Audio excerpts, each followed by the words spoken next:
Sorry name చేస్తాను అనుకోవద్దు అధ్యక్ష. రామారావు గారు ఆయన గౌరవంతో ఆయన చెప్పారు అధ్యక్ష, మంత్రి గారు సమాధానం చెప్పారు అధ్యక్ష. కానీ రామారావు గారిని దయచేసి మంత్రి గారిని మీ ద్వారా కోరుతుంది అంటే ఆ ఎంక్వైరీ కమిటీలో రామారావు గారు వేయండి. ఎందుకంటే ఆయనకున్న అని, లేదంటే ఆయన దగ్గర నుంచి ఒక కాగితం తీసుకోండి.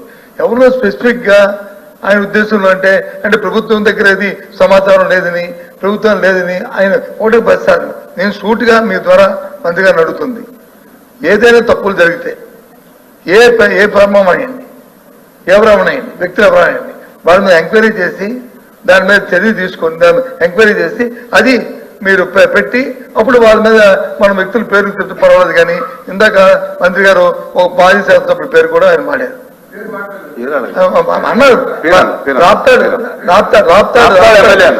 రాప్తాడు మాజీ శాసనసభ్యులు కూడా తప్ప అన్నారు.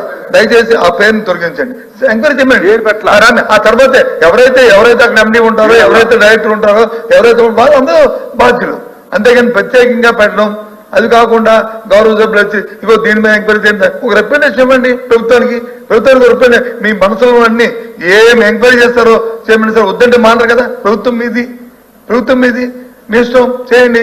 దానికి ఎవరు బాధ్యత, ఎవరు తప్పు చేస్తే తప్పు చేసిన వాళ్ళు శిక్ష అనుభవిస్తారు.